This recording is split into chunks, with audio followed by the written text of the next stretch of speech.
जय हिंद दोस्तों।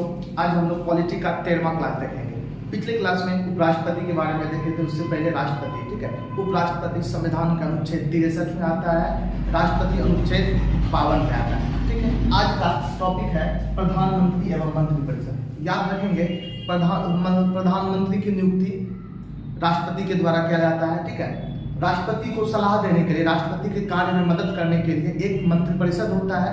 मंत्रिपरिषद का प्रमुख प्रधानमंत्री होता है। ठीक है, मंत्रिपरिषद का प्रमुख प्रधानमंत्री होता है। प्रधानमंत्री होता है। ठीक है, प्रधानमंत्री क्या होता है? कार्यपालिका का वास्तविक प्रधान, कार्यपालिका का वास्तविक प्रधान।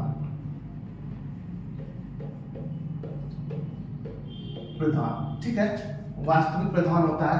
अब जो है राष्ट्रपति नाम मात्र कौन होते हैं? नाम मात्र प्रधान राष्ट्रपति।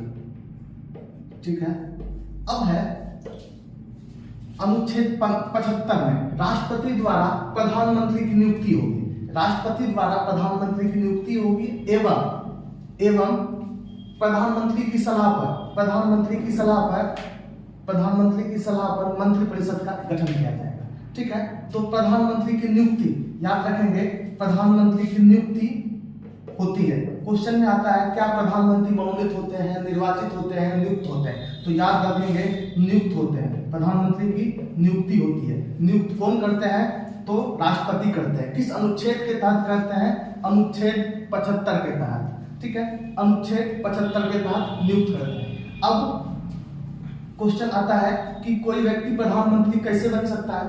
ठीक है, कोई व्यक्ति प्रधानमंत्री कैसे बन सकता है? उसके लिए क्राइटेरिया देखेंगे। प्रधानमंत्री कैसे बन सकता है? उसके लिए देश में संसद में 2 सदन होते हैं। ठीक, पहला उच्च सदन को हम लोग कहते हैं राज्यसभा। दूसरा होता है निम्न सदन को लोकसभा। ठीक है, राज्यसभा में सदस्यों की संख्या अधिकतम 250 हो सकती है। ठीक है, अब इसमें वर्तमान संख्या 545 थी, लेकिन 2 एंग्लो इंडियन को हटा दिया गया, तो अभी 545। ठीक है, अब याद रखेंगे राज्यसभा के सदस्य बनने का न्यूनतम उम्र 30 वर्ष चाहिए। कितना चाहिए? राज्यसभा का यदि कोई सदस्य बनता है तो इसका उम्र 30 वर्ष चाहिए, या उच्च सदन कहलाता है। ठीक है, इसे राज्यसभा के सदस्य को डायरेक्ट जनता के द्वारा चुना नहीं जाता, इसे जनता के प्रतिनिधि के द्वारा चुना जाता है। तो जैसे कोई विधायक है, उनके द्वारा चुना जाएगा। ठीक है, हर एक राज्य के लिए अलग कोटा होता है, उसके द्वारा चुना जाएगा। तो इसमें न्यूनतम आयु 30 वर्ष है, लोकसभा में न्यूनतम आयु 25 वर्ष है। ठीक है, इसके सदस्यों की संख्या 543 है। अब है कि प्रधानमंत्री का चुनाव किस प्रकार होगा? तो प्रधानमंत्री का चुनाव होगा इसी 543 सीटों पे। ठीक है, 543 सीट पे चुनाव होगा। ठीक है, इसमें जो बहुमत पालेंगे, जो पार्टी बहुमत पालेंगे, बहुमत पाने वाले पार्टी के जो मुख्य होंगे, उन्हें ही प्रधानमंत्री के लिए चुना जाएगा। ठीक है, जैसे मान लेते हैं 543 संसदों की संख्या है, इसमें 272 सीटें जिस पार्टी को आ जाएगा, ठीक है, जिस पार्टी को आ जाएगा उसी पार्टी का प्रधानमंत्री होगा।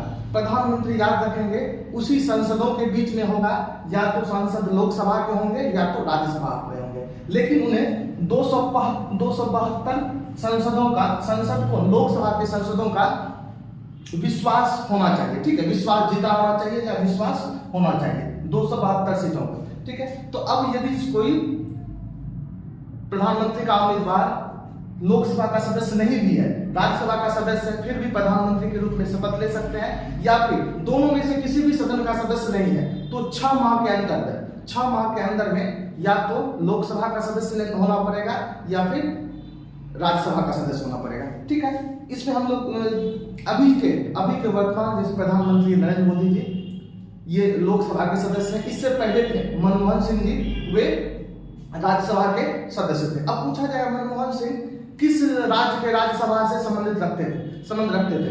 तो याद रखेंगे असम से। कहां से? असम से। ठीक है। इसमें सीटों की संख्या 272। क्या योग्यता कुछ होना चाहिए? नहीं, योग्यता शिक्षा के रूप में कोई योग्यता ना हो, बस संसद का सदस्य बनने का योग्यता रखता है। अब क्वेश्चन आता है, क्या प्रधानमंत्री का कोई फिक्स वेतन होता है? नहीं, प्रधानमंत्री का कोई फिक्स वेतन नहीं होता है। ये संसदों द्वारा निर्धारित किया जाता है। संसद के रूप में जो वेतन मिलता है वही प्रधानमंत्री का वेतन होता है, ठीक है। प्रधानमंत्री क्या करेंगे? राष्ट्रपति को अपने संपूर्ण कार्य के बारे में विवरण देंगे। संपूर्ण कार्य के बारे में विवरण देंगे अनुच्छेद 78 के तहत। अनुच्छेद 78 के तहत प्रधानमंत्री अपने सारे कार्यों का विवरण राष्ट्रपति के समक्ष देंगे कि हमारी सरकार इस प्रकार काम कर रही है, ठीक है। अब है कि किसी प्रकार का यदि विधेयक, किसी प्रकार का बिल यदि मंत्रिपरिषद के द्वारा पास करवाया जाता है और मंत्रिपरिषद के द्वारा पास करवाया जाता है और राष्ट्रपति के द्वारा पुनर्विचार के लिए लौटाया जा सकता है, लेकिन उसके बाद राष्ट्रपति को मानने के लिए बाध्य होना पड़ेगा, ठीक है। ये है। अब होता है मंत्रिपरिषद। मंत्रिपरिषद, प्रधानमंत्री मंत्रिपरिषद का मंत्रिपरिषद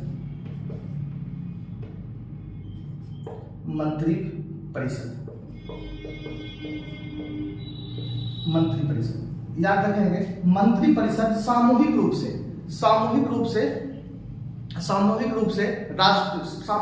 लोकसभा के प्रति उत्तरदायित्व होंगे। मंत्रिपरिषद सामूहिक रूप से लोकसभा के प्रति उत्तरदायित्व होंगे, लेकिन व्यक्तिगत रूप से राष्ट्रपति के प्रति उत्तरदायित्व होंगे, ठीक है। सामूहिक रूप से लोकसभा के प्रति उत्तरदायित्व होंगे और व्यक्तिगत रूप से राष्ट्रपति के प्रति उत्तरदायित्व होंगे। अब है,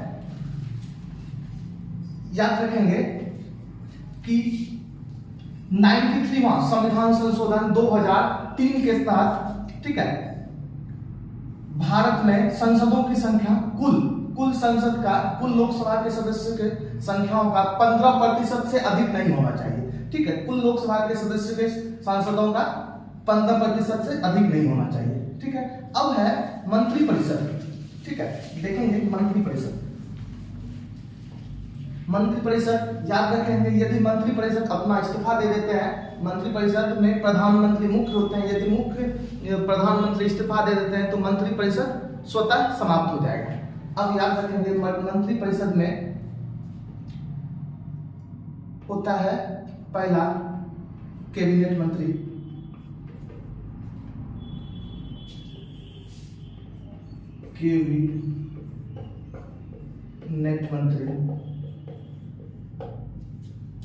ठीक है, स्वतंत्र मंत्री, राज्य मंत्री एवं उप मंत्री, ठीक है। सभी मंत्री का प्रमुख प्रधानमंत्री होगा,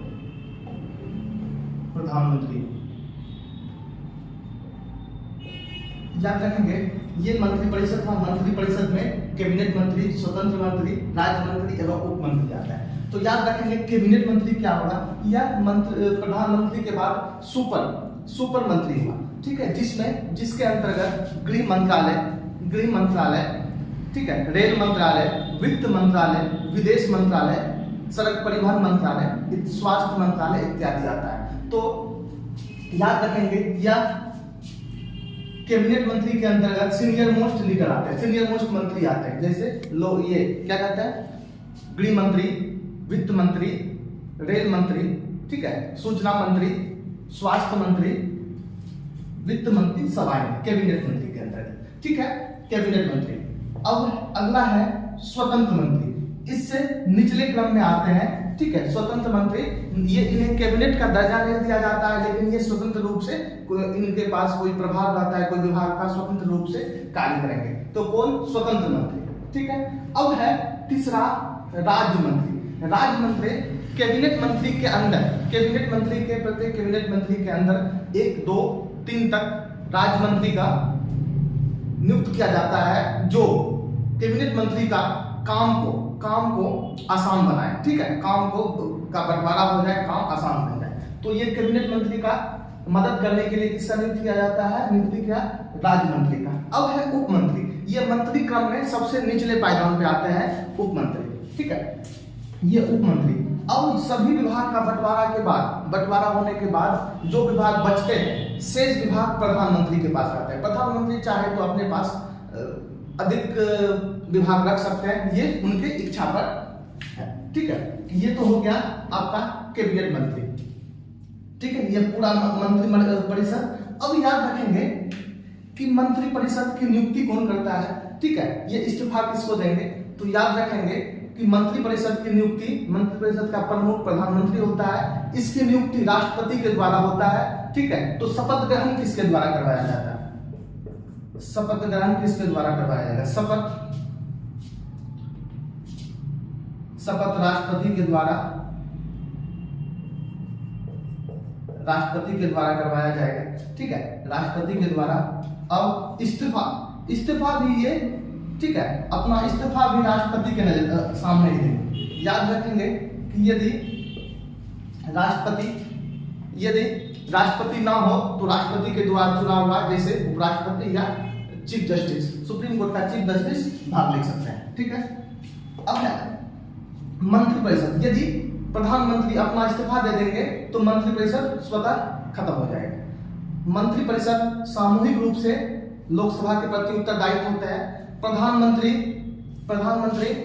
संसद के लोकसभा का नेता होता है। ठीक है, लोकसभा का नेता होता है, वे अपना विचार रख सकते हैं, विपक्ष के सवालों का जवाब दे सकते हैं, ये उनका सही। ठीक है, ये प्रधानमंत्री।